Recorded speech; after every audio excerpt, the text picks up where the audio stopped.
Hello and welcome to the big question on NDTV Profit. I'm Vikram Oza. Here I am in the city of Mumbai in Bandra Kurla complex, and right outside the Mahanagar gas pump. Here in the city of Mumbai, we've seen chaos unfold over the last couple of days, and the reason is quite simple, because CNG supply in the city has been disrupted to such a large extent because there was some kind of drilling activity, a third-party drilling activity that really disrupted this supply. And now there is chaos unfolding, autos going everywhere trying to get the gas supply they need to ply commuters in a very busy city. You see how long the queues are running. Take a look at how long the queues are running. At one time, when I came into this area, it was running all the way to BKC metro station, and that's quite a far distance away, about a kilometer and a half. So you're talking about a city that relies a lot on CNG supply. When we are speaking to the management, talking about why this problem unfolded, the management of MGL, they told us the likely time is expected to be today noon. That means Tuesday afternoon we expect normalcy to start. GAIL has already isolated the section, and we are also there. So the pipeline section is getting replaced, a small part of it. And after that is completed and completion of some tests, we will be able to start the supply by today afternoon sometime. yes, there has been a disruption. Yes, they are trying to put it back in place, but the queues have gone longer since the time I came in. And that is why we're asking the big question today: is this city and other cities like Mumbai, like Delhi, like Pune and Ahmedabad, they have this huge CNG infrastructure at a time that we are moving into EV infrastructure. Is this too much reliance on CNG? Let's ask the panel of experts. Let's go to the studio. And here we are in the studio, and the big question is playing out right here, because we are looking at a city that has gone into chaos mode. How exactly is the management of MGL? Mahanagar Gas Limited management had joined us earlier, and now Ashu Shingal is with us as well. Earlier today, he was telling us how supply would be restored and that normalcy would return. But when I saw those long queues, it seemed like we are some way off from the restoration coming back to normal levels. And we have a policy expert as well when it comes to transport policy. Paresh Rawal is with us as well. Great to have you, gentlemen. Mr. Shingal, first to you. I was there right outside a Mahanagar Gas station, and that's where I saw a lot of autos, a lot of cars. They were struggling. And we've seen like garbage collection, because the city relies so much on CNG. You're seeing a city really come to its knees over the last couple of days. So what is the situation right now, if you can tell us? Because earlier today you told us that supply is going to be back by the afternoon. Yeah, very good evening to you. I think in afternoon the supply has started, but actually it will take some time for the normalcy, because the pressure will build up, and it has already started. So out of 390 stations, as of now 385 stations are already working. So the queue which you are seeing is because of the earlier impact, because those queues were there since quite some time, and that will take some time to clear. But at the end, maybe today by night everything will be fine, and tomorrow morning we should be with the normalcy. So tell me, I can assure you, out of 390, 385 stations are working as I speak today. So just to try and understand the reliance that this city has on CNG, and this is a disruption that we saw in September 2019, if I remember correctly as well. You know, when CNG supply got hit, when there was an incident in a plant, the kind of processing plant that you have in Uran, not MGL of course, but ON, and you know, that created its own troubles. To kind of say that this is a city that requires a continuous supply of CNG to keep it moving, how are we doing by way of building the infrastructure in a sustainable fashion right now? What's your sense? No, we have been meticulously planned the network. We have around 7,500 kilometer pipeline across Mumbai and nearby region. And that pipeline is connected with 5 sources. We call it City Gate Station. So the GAIL pipelines mainly, and Reliance and Pipeline Infrastructure Limited, who lay transmission line from the source to the starting of the city. So at 5 points we have got connection, and this pipeline is connected in a grid, and which are having redundancy at 4 places.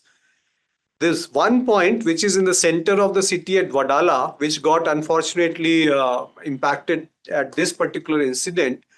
And there is a 3.5 kilometer section which is inside the RCF complex, and it was somehow damaged, which is a Gale pipeline, and laid inside RCF complex. And because of that, 50% of our gas got disconnected. From there on, we implemented our emergency response plan, and now we have already laid a parallel pipeline to 3.5 kilometer line, which will be commissioned in January, so that if one pipeline get damaged, the other pipeline will take over from there on. So there is a lot of redundancy, but unfortunately, this incident has happened and it has impacted the supplies for 2 days. But this particular thing has been absolutely addressed, and because of this reason, the supplies will not be interrupted in future. Well, we certainly hope so. And joining us on the panel, besides, of course, Paresh Rawal, who is also here as a transport expert, we also have from the School Bus Owners Association, Anil Garg is with us, and Kamaljeet Soy is also joining us on the panel. He is a member of the National Road Safety Council. Great to have you, gentlemen. From your sense, Paresh Rawal, if I can ask you, by way of the preparedness that we have for a situation of the kind that has unfolded over the last couple of days. And Mr. Shingal is at pains to kind of tell us that, look, the situation is under control, but see the disruption that takes place in a city that needs to move and keeps moving, and the pace is so crazy that you cannot afford to have this kind of disruption. What's the solution, if I may ask? Thanks, Vikram, for having me here. So as Mr. Singhal mentioned, Mr. Singhal is talking from the perspective of the gas supply and what Mahanagar Gas is doing, as an organization to supply the gas to the city. However, the concern here are the ramification of, if you are unable to supply the gas, what are the overall ramification to the city? Such a huge dependency. I think that is the big question that we are discussing today here. It's not about how it happened and how we are ensuring that it does not happen. Of course, that is also one of the problem that we are discussing. But the over dependence on an infrastructure, on a particular fuel to the city like Mumbai is really scary. Something like this going wrong, one small disruption and the entire city is paralyzed. This cannot happen. We need to de-risk ourselves. Recently, if you see the BST buses, they have been, depreciating the bus, and the new fleet that is coming in is very much CNG dependent, and also electric buses are coming. So that type of mix basket needs to be there. Because in the end, it is not only about the clean environment. Of course, we need to be environment friendly. We need to keep the environment concern in mind. But at the same point in time, we need to ensure that the BST is not just about environment. It is about providing public transportation to the public at large. Yes. Same thing for auto rickshaws and everything. So the mixed fleet is also a good way to maintain it, and that is how it should be. Yes, and I just wanted to, yes, indeed, and I wanted to highlight that this is not about a problem with Mumbai, this dependence that we have on CNG. Look at Delhi. It relies so heavily on CNG for public transport that ply roads. In fact, I think it has the world's largest fleet of CNG-run public vehicles. And of course, it happened a lot more after the Supreme Court came down heavily on controlling the severe air pollution problem in NCR. And now there are other cities like Pune and Ahmedabad that are building this robust CNG infrastructure, and they have a mandate to turn it entirely into CNG as well.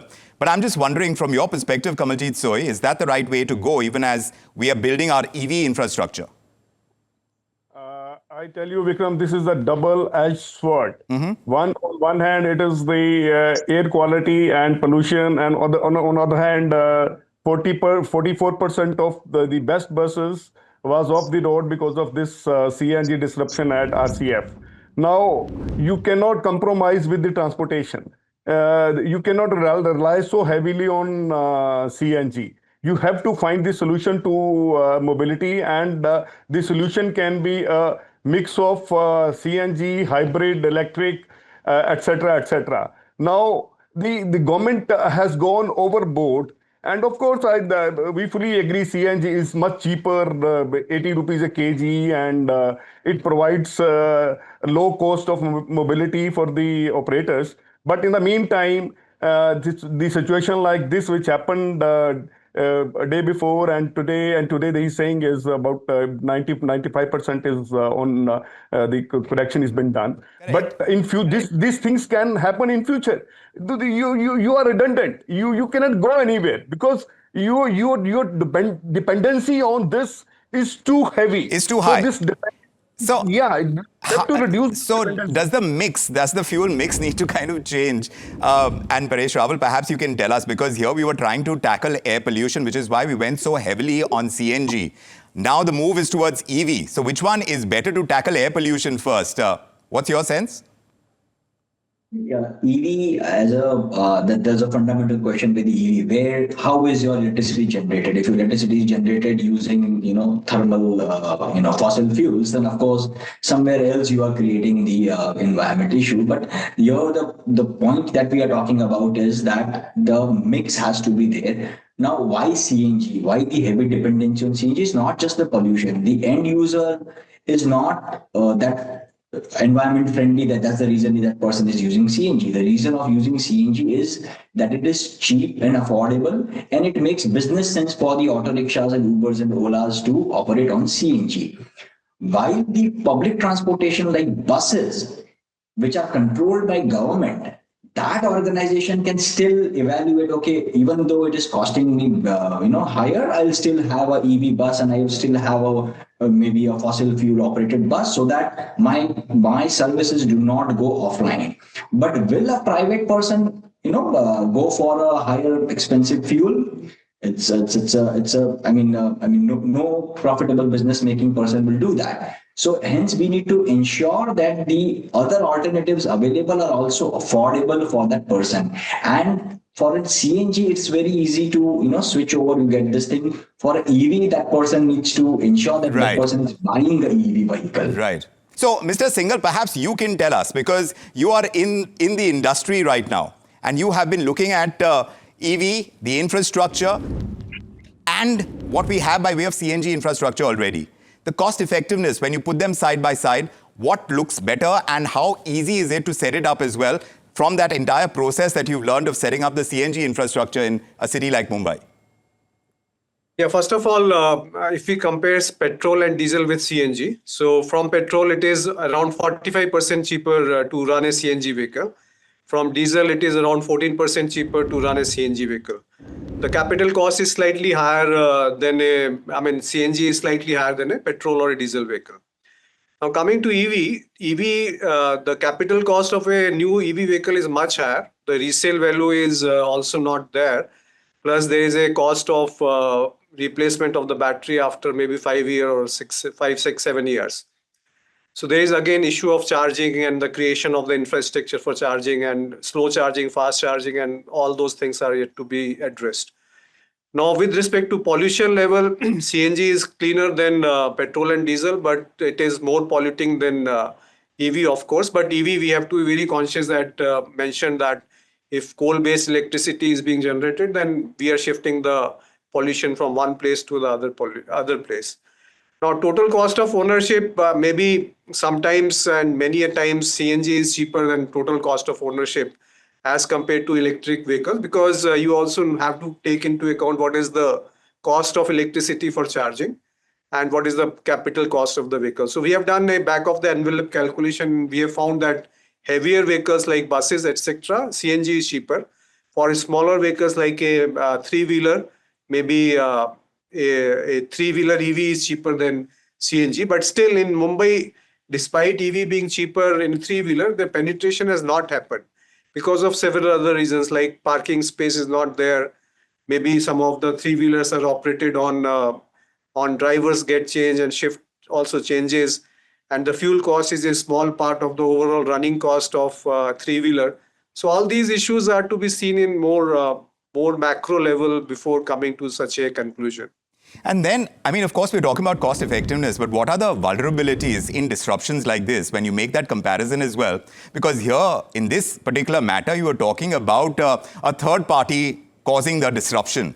But it also means that incidents like this can occur, because here it was in an RCF compound where some kind of drilling, which was apparently a marked area, like you pointed out, and that itself, we saw some kind of drilling which caused this level of disruption. So when you talk about vulnerabilities in the infrastructure that we have, which is more prone to it, which is what we need to be more careful about and perhaps have better contingency plans to deal with situations in that particular kind of infrastructure? I think we have to look at it again a more holistic manner. Like 35 years, the company like MGL has been existing in this city, and there have been incidents like this for only maybe 2 or 3 times in 35 years. So we should not take it with a lot of blow it out of. We are having sincere apologies to whatever has happened to the cab drivers and other users of CNG. But at the same time, PNG was not at all disturbed. Commercial establishments were not at all disturbed. Even during COVID, PNG supply was continuously managed. Not even a single minute disruption has happened for PNG supplies. Now, this particular problem has also been addressed, like 3.5 kilometer line, which was having single solution. A parallel line to that has already been laid. It was going to be commissioned in January, February. Had this unfortunate incident happened after February next year, nobody would have come to know, because we would have a second parallel line to it. This is very unlikely that such an incident happened in a guarded compound, that too drilling on top of the pipeline and damaging it and then disrupting one of the main source to our network. Otherwise, we have 4 other places from which the network is connected. Had some disruption happened there, nothing would have happened to the whole network. So in our view, after this pipeline is commissioned in January, February, our systems are very robust, and things like this should not happen in future. So this kind of network and the kind of planning that goes into it, Paresh Rawal, how immaculate does that need to be so that a city that is so heavily dependent on a CNG infrastructure doesn't come to a standstill like this? He is saying we have a very robust infrastructure when it comes to CNG. Are you in agreement? And if we are going to move towards EV, then are we able to create that robust an infrastructure to ensure that disruptions like this don't take place? I think Mr. Singhal is quite right. I mean, see, the kind of thing is like there is zero room for error here. One thing goes wrong and it doesn't work. It has to be 100% accurate every day, day in, day out. And of course, there are chances of going wrong. And since he's already mentioned that there is another pipeline, there is a contingency plan already in place, and which will soon come into effect. So I think that is taken care of. But then again, the question of over-dependence on a single fuel is still there. Today, this problem is there. Tomorrow, there might be a problem of not being able to produce enough CNG. Then what do you do? So, in fact, the hydrogen fuel or all those fuels that you are exploring, the city needs to have de-risk from a single exposure to a single fuel. That is the bigger point that we need to discuss, because these kind of things might happen in future. So no one can say I'm taking guarantee it will not happen, because it's not humanly possible. There's always a possibility, the room for some error. However, we need to ensure that we de-risk. The organizations which control the bigger body has to de-risk from itself from overexposure to a single fuel. We should be exploring the hydrogen as soon as the technology becomes available to the people. So that is both environment friendly, and I think it must be cheaper as the cost also. EV, as we said, that the private owners might afford it, might be able to afford it, but that doesn't. This entire CNG thing impacted more of Uber, Ola, and auto rickshaws, which on the road, more common people are using it. So that dependency needs to be de-risked. Yes. And as I mentioned, BST buses should always have all type of fleets available with them. So you very correctly mentioned, Mr. Singhal also sent out an apology, because there is livelihood attached to this, and there is an economic risk that is running quite deep as well. You talk about the reliance on public transport, the Ola users, the Uber drivers, the auto rickshaw drivers, they depend on this very strongly. In fact, we had a conversation with them while we were at the gas station. Just a while ago, we were talking to some of these drivers, and we asked them how this has hit them. Listen into what they've said. हम सुबह के 5 बजे से खड़े line में यहाँ पे Abu lumbar आया हमारा। अभी इनकम क्या, मतलब समझ लीजिए दिन भर गैस के लाइन में रहोगे तो कितना रात भर ड्यूटी दोगे या क्या जागोगे? तो मतलब कुछ कमाई हुई नहीं थी। हुए ही नहीं है। एक दिन गैस भरता तो दूसरे दिन धंधे पे जाता हूँ, तीसरे दिन खत्म हो जा रही है। मैं लाइन कम से कम 5 किलोमीटर दूर है ये लाइन, और अब आगे पहुंचे हम यहाँ। बहुत दिक्कत पड़ रही है और गैस नहीं मिल रहा, बार बार पंप बंद हो रहा है। सबको, बच्चे लोग को तकलीफ हो रहा है, स्कूल जाने के लिए, ऑफिस जाने के लिए, सबको तकलीफ हो रहा है। Well, you heard the auto drivers, the cabbies, they've all had a rough time. Economic costs can be high, but it's not like the commuters haven't taken it on the chin. Listen to what they had to say. Not getting the orders on a time, we're getting to reach office on a late. So sometimes we're asking for the auto, they're charging much per ride. For example, we charging 50 rupees, just charge some double of people. Ola which used to charge me a rickshaw for around 250, they are charging me 500, 600. It is very difficult to get cab. I mean, morning hours, I had to walk literally 1.5 kilometers, get a metro, come to BKC, and then again, walk 1.5 kilometers to reach this office. We tried to book a rickshaw. We didn't get it on time. So this is the only time I faced as a problem today. So you're getting a sense of what they've gone through. And since Mr. Garg is back again with us, tell us about the poor connectivity that Mumbai has had to suffer, and a lot of the drivers have had to suffer because of this. And we were talking about perhaps an economic net to kind of have them safeguarded against disruptions of this kind. Tell us from your perspective how big the hit is, because there is so much reliance on our CNG supply. It is a very big this thing. The problem is from Sunday night, from 2 o'clock, my drivers were at the fueling station and there was no CNG. And Monday, however, we managed for 2 or 3 lines. But the problem is that the parents and school, they don't understand. They say, why don't you put the diesel vehicles only? Why are you putting CNG? The blame has already come to us regarding that you should not use the CNG vehicles in the school. The third thing was that today also full day, we have to hire luxury buses, which is completely out of the safety norms. Then also we had used the luxury buses and we had paid them 12,000 rupees per day. And still till now, we are not unable to get the CNG fuel, in the buses.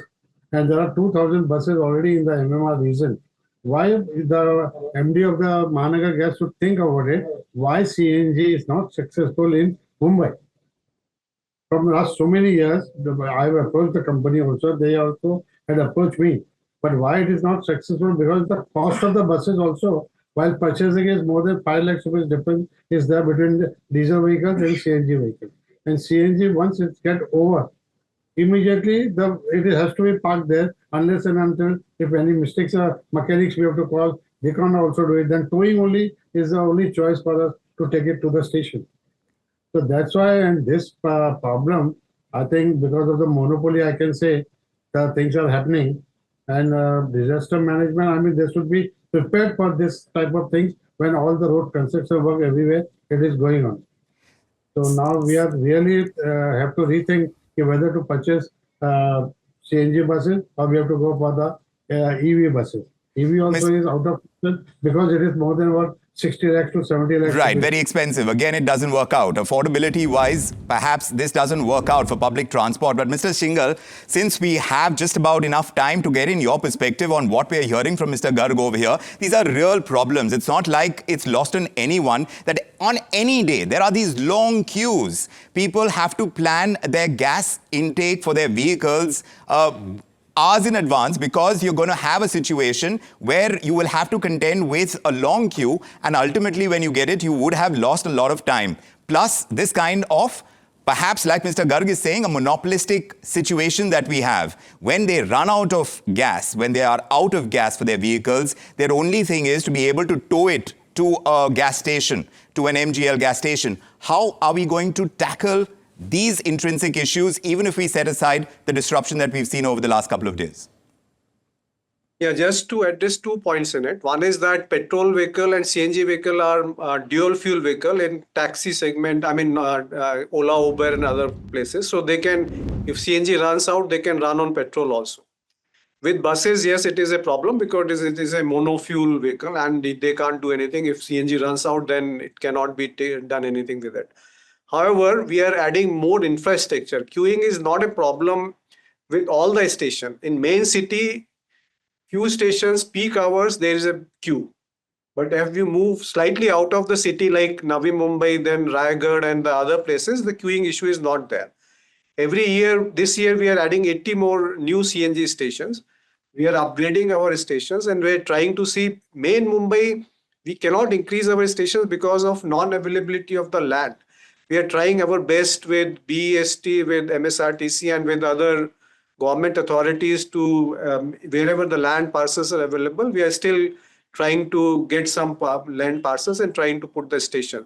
But still it is very difficult to get the land in the main Mumbai city. That is why we see queue in those areas. But as we move out, the queuing is not an issue. If you go to slightly outside areas of Mumbai, the queuing is not an issue. And CNG can be planned like that if they can plan the vehicle running, that before the CNG runs out, they go to the station and fill the tank up.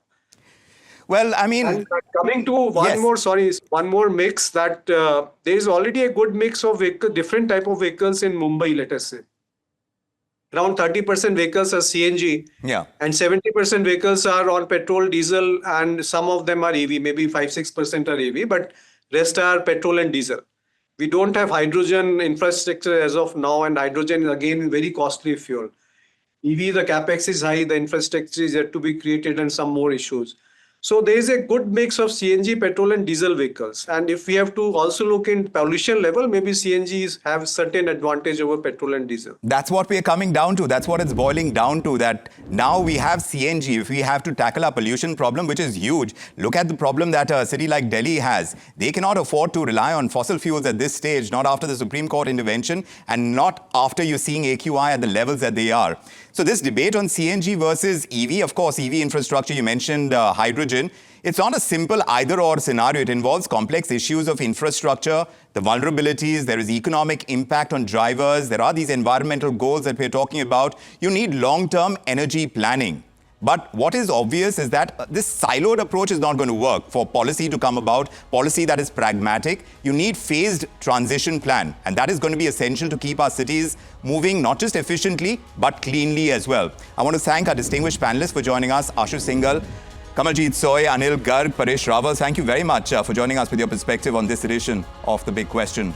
And that's it, viewers. Of course, the problems continue for a city like Mumbai. For this particular instance, there have been those in the past as well. The disruptions do come, and this is a city that doesn't stop. So how do you tackle that problem? It's an ongoing question, and we'll keep raising it. But for the moment, from me, Vikramoza, and the entire team, thank you and good evening.